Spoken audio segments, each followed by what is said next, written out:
मधुबन के बाबा, मधुबन के बाबा मुरली वाले, आपका क्या कहना, आपका क्या कहना। ओम शांति। आज 12 जुलाई 2023 की साकार मधुर महावाक्य है। आज मीठे मीठे बाप दादा बोले, मीठे बच्चे, अभी तुम्हें पवित्र जीवात्मा बनना है। इस समय कोई पवित्र जीवात्मा नहीं है, इसलिए अपने को महात्मा भी नहीं कहला सकते। बाबा ने कहा, मीठे बच्चे, अभी तुम्हें पवित्र जीवात्मा बनना है। इस समय कोई पवित्र जीवात्मा नहीं है, इसलिए अपने को महात्मा भी नहीं कहला सकते। बाबा ने आज प्रश्न पूछा कि सतयुगी राजाई का इनाम किन बच्चों को प्राप्त होता है, और उत्तर में बाबा समझाते, जो श्रीमत पर याद की रेस में नंबर 1 जाते हैं उन्हें ही राजाई का इनाम मिलता है। तीखी रेस होगी तो रजिस्टर में नाम अच्छा होगा और इनाम के अधिकारी बनेंगे। तुम बच्चे दूरादेशी बन बड़ी दूर की रेस करते हो। 1 सेकंड में निशान तक माना परम धाम तक पहुंच वापस लौट कर आते हो। तुम्हारी बुद्धि में है कि पहले हम मुक्ति में जाएंगे, फिर जीवन मुक्ति में आएंगे। तुम्हारे जैसी रेस और कोई कर नहीं सकता। मुरली का गीत है, आखिर वह दिन आया आज। ओम शांति। यह कौन जानते हैं कि आखिर वह दिन आया आज? बच्चे जानते हैं कि आखिर वह दिन आया आज, जो हम बाप के सम्मुख हुए हैं। आत्मा कहती है इस शरीर द्वारा। अभी तुम बैठे हो, जानते हो हम आत्माएं अभी परमपिता परमात्मा के सम्मुख बैठी हैं। बरोबर 5000 वर्ष पहले भी हम आत्माएं यानी जीव की आत्माएं परमात्मा से सम्मुख मिली थी। आत्मा कहती है कि मेरा यह शरीर है, शरीर नहीं कहेगा कि मेरी ये आत्मा है। हम आत्माओं का बाप आखिर आज आया है, आना भी जरूर है। भक्ति के बाद ज्ञान देने, ज्ञान से सद्गति करने के लिए आखिर आया है। यह सारी दुनिया नहीं जानती, सारी दुनिया के सम्मुख हो भी नहीं सकेंगे। तुम बच्चों को भी नंबरवार पुरुषार्थ अनुसार निश्चय है। पहले तो आत्मा निश्चय करते हैं, फिर निश्चय करते हैं कि हमारा बाप फिर से आया हुआ है। तुम समझते होंगे कि ऐसे सब निश्चय करते हैं, परंतु ऐसे भी नहीं है। यह ऐसा विचित्र है जो घड़ी घड़ी भूल जाता है। हम आत्मा हैं, परमपिता परमात्मा के सम्मुख हैं, यह भूल जाते हैं। यह तो दुनिया भी जानती है। पतित जीव आत्माओं को पावन बनाने परमपिता परमात्मा आते हैं। जीवात्माएं आत्माओं को पवित्र बनाने नहीं आती। सभी जीव आत्माएं हैं, परमपिता परमात्मा एक ही है। उनको जीव नहीं कहेंगे, क्योंकि उनको कोई स्थूल सूक्ष्म शरीर नहीं है। यह बाप बैठ समझाते हैं। तुम जो भी नामधारी देखते हो, ब्रह्मा विष्णु शंकर का चित्र देखते हो, वे सूक्ष्म वतन में रहते हैं। वह भी सूक्ष्म जीवात्मा ठहरे। ये बड़ी समझने की बातें हैं। मनुष्य तो भल कहते हैं कि फलाना महात्मा है, परंतु पतित दुनिया में महात्मा आ कहां से सकते? यहाँ कोई सुप्रीम पावन हो न सके। हाँ, वह सुप्रीम बाप पावन बनाकर गए हैं। सतयुग आदि में देवी देवता थे, यह तो जरूर समझेंगे कि पवित्र आत्माएं थी। अभी पतित जीव आत्माएं हैं, पावन जीवात्माएं भी थी। बरोबर सतयुग आदि से सृष्टि पर पवित्र जीवात्माएं थी, उन्हों को महान आत्मा कहेंगे। बाप समझाते हैं कि पतित दुनिया में कोई भी महान आत्मा हो नहीं सकते। सब पतित जीवात्माएं हैं। पतित जीवात्मा जरूर औरों को भी पतित ही बनाएगी। वहां है पवित्र जीवात्माएं, तो क्या करेंगे? ऐसे नहीं कि पवित्र जीवात्मा बनाएंगे, नहीं, वहां बनाने की बात ही नहीं रहती। इस समय सभी पवित्र जीवात्माएं बनती हैं। वहां तो है ही सब पावन। इतना पावन बनाने वाला कौन? बाप बैठ समझाते हैं कि जब तुम देवी देवता थे तो पावन थे, यहाँ आकर पतित बने हो। यह है ही पाप जीवात्माओं की दुनिया। अक्षर बिल्कुल क्लियर समझाना है। पाप जीवात्मा, क्योंकि आत्मा भी पतित है, शरीर भी पतित है।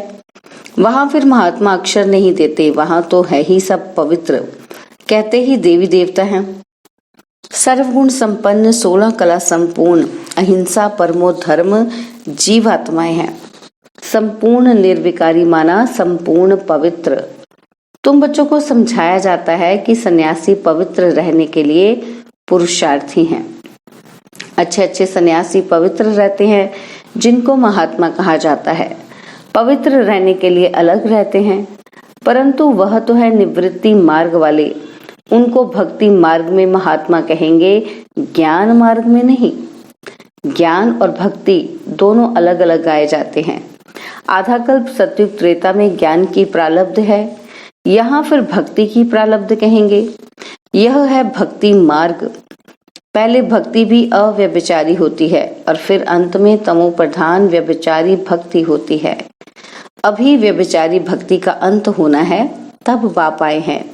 बाप एक ही बार आकर ज्ञान से आधा कल्प के लिए तुम्हारी प्रारब्ध बनाते हैं। तुम नंबर 1 पुरुषार्थ करते हो। कोई तो राजा रानी बनते हैं, कोई फिर प्रजा व दास दासी बन जाते हैं, क्योंकि राजधानी स्थापन हो रही है। तुम अब दूरादेशी बुद्धि बनते हो। दूरादेशी बुद्धि को त्रिकालदर्शी कहा जाता है। जिन्हें तीनों लोकों, तीनों कालों का ज्ञान है, उन्हें त्रिकालदर्शी कहा जाता है। तुम अब तीनों लोकों को जानते हो। मूल वतन, सूक्ष्म वतन और स्थूल वतन 3 लोक हुए ना। तुम अब दूरादेशी बन गए हो। तुम्हारी बुद्धि आदि से अंत तक जाती है, नंबरवार पुरुषार्थ अनुसार। कोई कमजोर होते हैं जो रेस में पीछे रह जाते हैं।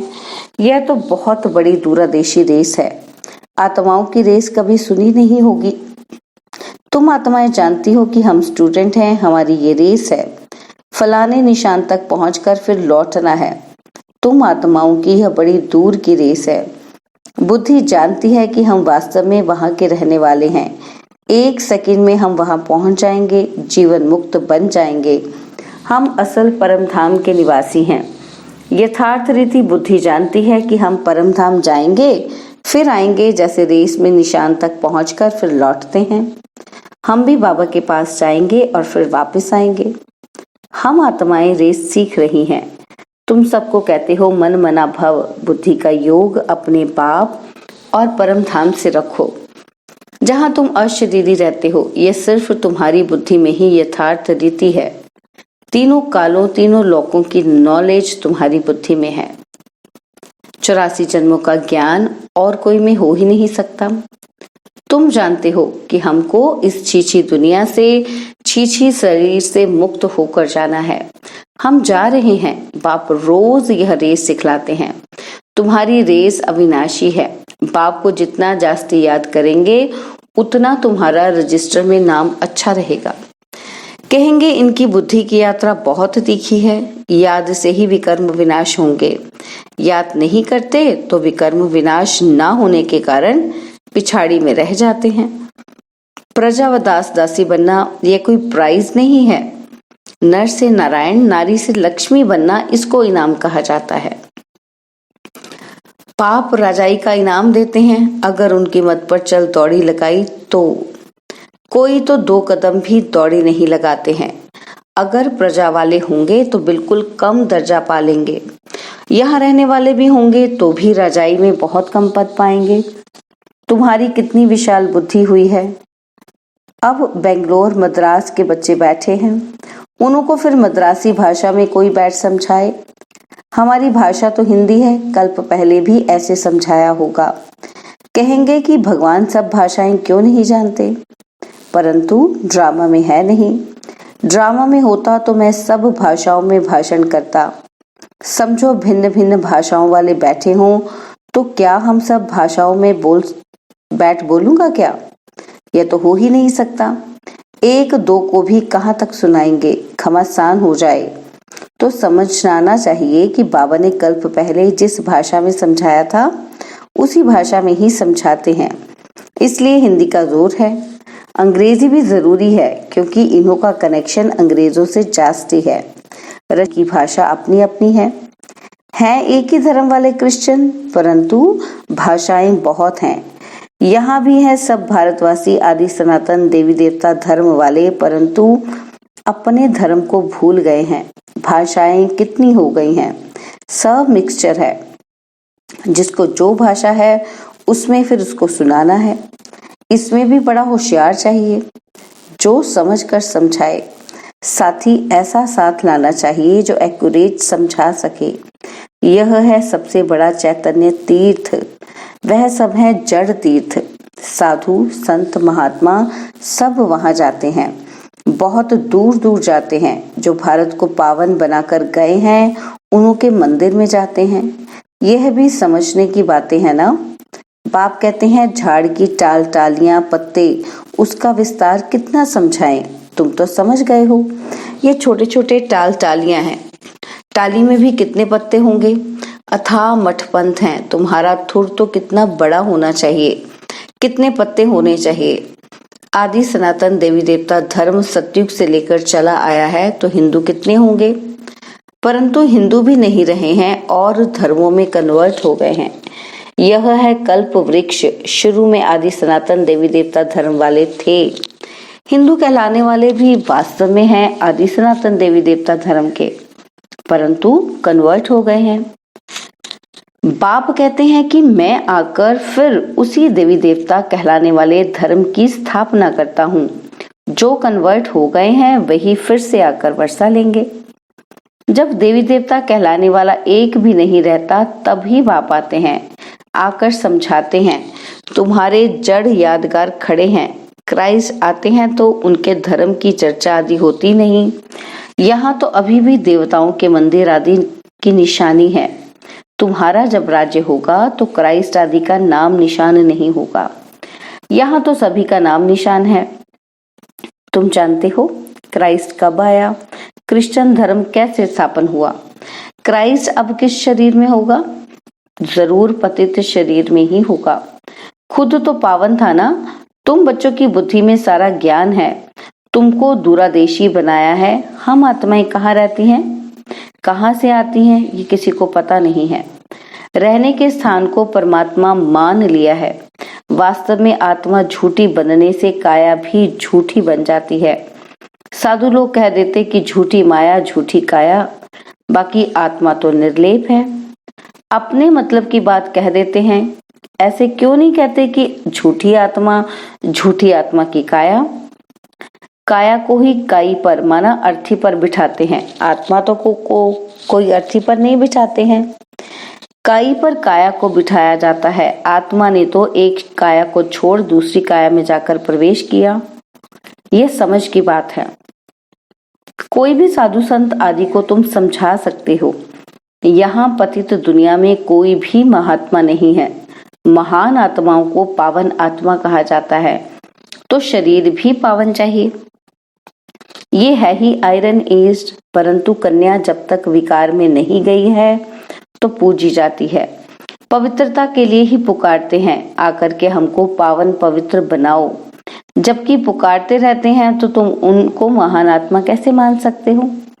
महात्मा तो कोई है ही नहीं। यह है विचित्र परमपिता परमात्मा। तुम जानते हो हम जो पावन जीवात्माएं देवी देवता थी वही पतित बनी हुई हैं, धर्म भ्रष्ट हैं। क्रिश्चियन लोग अपने धर्म को जानते हैं, झट कहेंगे कि हम क्रिश्चियन हैं। तुम ऊंचते ऊंच धर्म वाले अपने धर्म को भूल गए हो। भूल जाने से धर्म भ्रष्ट कर्म भ्रष्ट बन पड़े हो। तुम श्रेष्ठाचारी थे, अब रावण ने भ्रष्टाचारी कर दिया है। यह अर्थ भी तुम समझ सकते हो। तुम बच्चे अभी अपनी भविष्य ऊंच तकदीर बनाने के लिए धारणा कर रहे हो। श्रीमत का उल्लंघन करने से तकदीर को लकीर लग जाती है। यह भी भूल जाते हैं कि श्रीमत देने वाला पाप है। तो आखिर वह दिन आया आज, यह तुम जानते हो। सभी एक्यूरेट नहीं जानते, अंत में जानेंगे जब वे पूरे समझ जाएंगे। अभी तो घड़ी घड़ी भूल जाते हैं। मुश्किल कोई सच बतलाते हैं, झूठ बोलने में देरी नहीं करते। माया अच्छे अच्छे रुस्तम बच्चों को थप्पड़ लगा देती है। बाप तो सब जानते हैं, बतलाते हैं। तुम भूल करते हो, बड़ी डिससर्विस करते हो। अच्छा, मीठे मीठे सिकिलदे बच्चों प्रति माता पिता बाप दादा का याद प्यार और गुड मॉर्निंग। रूहानी बाप की रूहानी बच्चों को नमस्ते। हम रूहानी बच्चों की रूहानी बाप दादाजी को दिलवा जान सिकवा प्रेम से नमस्ते। ओम शांति। प्यारे बाबा, मीठे बाबा, मेरे बाबा, शुक्रिया बाबा, शुक्रिया बाबा, शुक्रिया। धारणा के लिए मुख्य सार है, पहला पॉइंट है, दूरादेशी बंद तीनों लोकों और तीनों कालों को जान बुद्धि से रेस करनी है। इस छीछी दुनिया छीछी शरीर से मुक्त होना है। और सेकंड पॉइंट है, झूठ बोलने की आदत को मिटाना है। श्रीमत का उल्लंघन कर डिसर्विस नहीं करनी है। बाबा ने वरदान दिया, लौकिक वृत्ति दृष्टि का परिवर्तन कर अलौकिकता का अनुभव करने वाले ज्ञानी तू आत्मा भव। लौकिक वृत्ति दृष्टि का परिवर्तन कर अलौकिकता का अनुभव करने वाले ज्ञानी तू आत्मा भव। लौकिक संबंधों में रहते हद के संबंधों को ना देख, आत्मा को देखो। आत्मा देखने से या तो खुशी होगी या रहम आएगा। यह आत्मा बेचारी परवश है, अज्ञान में है, अनजान है, और मैं ज्ञानवान आत्मा हूँ। तो उस अनजान आत्मा पर रहम कर अपनी शुभ भावना से बदल कर दिखाऊंगी। अपनी वृत्ति और दृष्टि को बदलना ही अलौकिक जीवन है। जो काम अज्ञानी करते वह आप ज्ञानी तो आत्मा नहीं कर सकते। आपके संग का रंग उन्हें लगना चाहिए। स्लोगन है, अपने श्रेष्ठ कर्म से विश्व पिता का नाम बाला करना ही विश्व कल्याणकारी बनना है। अपने श्रेष्ठ कर्म से विश्व पिता का नाम बाला करना ही विश्व कल्याणकारी बनना है। ओम शांति। और अब यह एक बहुत अच्छी वीडियो भी जरूर देखें।